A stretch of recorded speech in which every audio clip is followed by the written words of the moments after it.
I'm a firm believer in paying your dues. Perfect. I'm an extremely full-on believer of the fact that it's okay to learn your craft, it's okay to take your time. At least it worked for me. I'm Eric Wilson of the New York Times. In the last few years, the fashion spotlight has shifted from established designers with decade-long careers to a stampede of tenderfeet. Young designers are starting their labels in their early 20s, right out of college, like Princess Schooler, Zach Posen, and Alexander Wang. Well, I think we should do snaps, Tina, don't you think? But the latest designer to be crowned as the next big thing, Prabal Gurung, has a different story to tell. He was raised in Nepal, far from the glamour of the catwalks, but came to New York to follow his dream of being a designer. Growing up in Nepal, fashion designing was not a career choice that was very conventional. So it's taken 10 years for people to kind of understand it is a legitimate career. Gold. It is beyond. Mr. Gurung is 30 years old.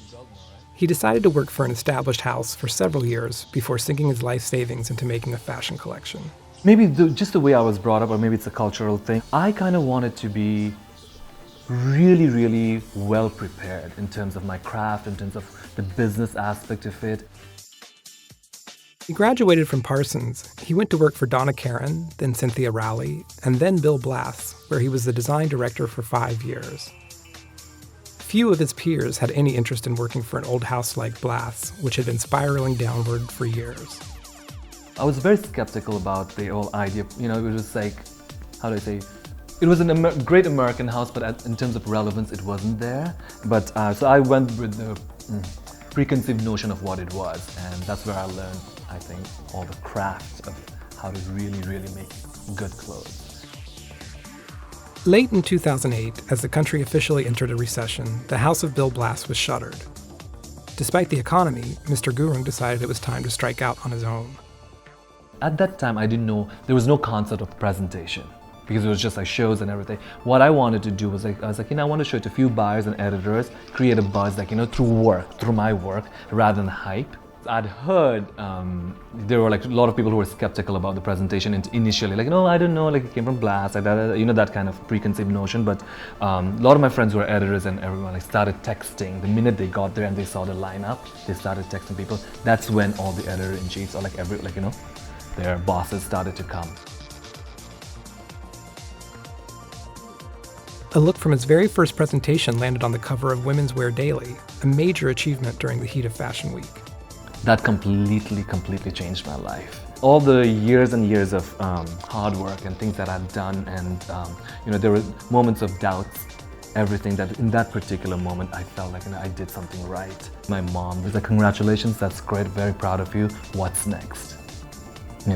What's next? You got to enjoy it, but this is not it. It's today, and she always says to me, Prabal, today you're getting all this great attention, tomorrow it could be not. Do you don't like it? I love it. Now in his third season, Mr. Gurung is preparing his first formal runway show with a collection that asserts just who he is as a designer. I personally am the kind of designer, I don't like talking about my inspiration because it's very nuanced. It's not literal. I live right across Hells Angels, and I've always been fascinated by the group of people. It's very male-dominated, at least what I see. I've never seen a woman, around there. And so I started creating this idea of this girl, who is part of that. The collection is timeless, modern, relevant, and it's this girl or a woman, like a thinking man's sex symbol, confident woman who's able to penetrate different kinds of fields, different kinds of worlds.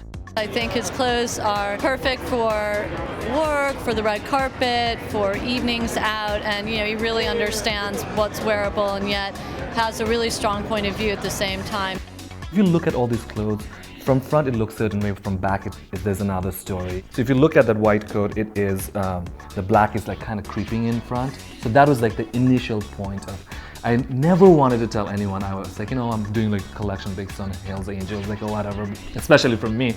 But then I kept on going back to that because that set the tone for the entire collection.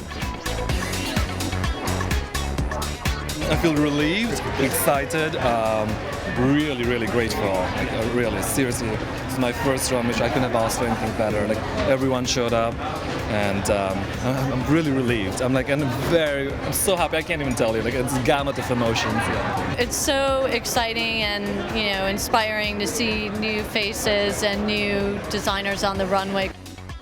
The seam line is curved. It kind of gives an illusion of like a skinnier leg, and what girl doesn't love a skinny leg? I'm really proud of it because that whole circular curved line is very precise. And I see seams are not like perfect or like not aligned and everything. I have sleepless nights about those.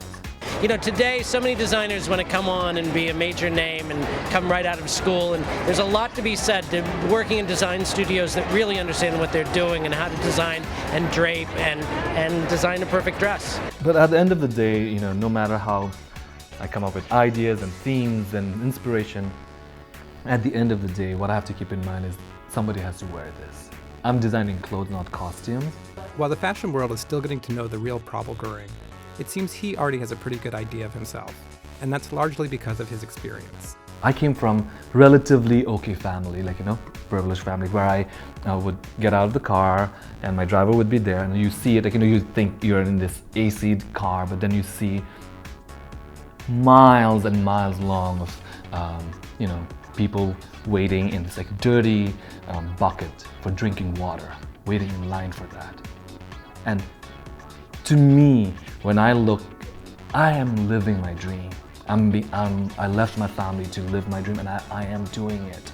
And so all the little problems or issues or anything that I have, it goes away because I always think I'm so lucky, privileged, it could have been me. One of them could have been me.